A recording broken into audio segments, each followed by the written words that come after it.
ఆర్కేడ్లు పెట్టి దూరాన్ని ఆపేసిన జహీరాబాద్ ప్రధాని సభకు ప్రజలు వెల్లువలా తరలివచ్చారన్నారు మెదక్ బీజేపీ ఎంపీ అభ్యర్థి రఘునందన్ రావు. మండు టెండలోనూ ప్రజా సమూహం తరలిరావడం బీజేపీపై ఉన్న నమ్మకానికి నిదర్శనమన్నారు. జహీరాబాద్ పార్లమెంట్ నియోజకవర్గంలోని అల్లాదుర్గంలో బీజేపీ విజయ సంకల్ప సభలో ప్రధాని మోదీకి స్వాగతం పలికారు రఘునందన్ రావు. సభికులతో నినాదాలు చేయించారు.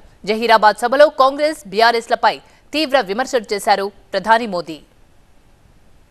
नरेंद्र मोदी गारी नायकत्वम कमलम गुर्तुके भारत माता की भारत माता की भारत माता की जय श्री राम जय श्री राम।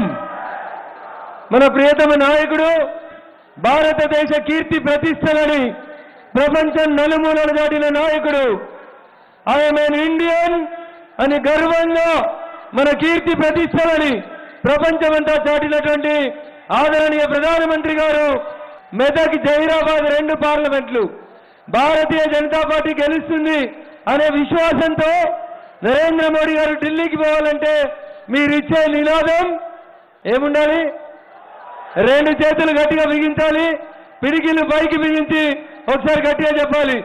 సో 45 డిగ్రీల టెంపరేచర్ ఉన్నా, ఎండ గాలిపోతున్నా, అనేక రకాలైనటువంటి ఇబ్బందులున్నా, బారికేడ్లు ఎక్కడో దూరాన పెట్టి మనల్ని నడుచుకుంటూ రమ్మని చెప్పినా అయినా ఎంతో ప్రేమతో ఓపికగా ఆశించిన దానికంటే ఎక్కువ సంఖ్యలో ఇక్కడికి తరలి వచ్చినటువంటి మెదక్ జహీరాబాద్ రెండు పార్లమెంట్ నియోజకవర్గాలకు సంబంధించిన కార్యకర్త బంధువులందరూ కూడా అంతే నిశ్శబ్దంగా ఉండాలి.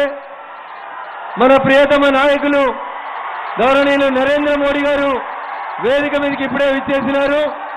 మోదీ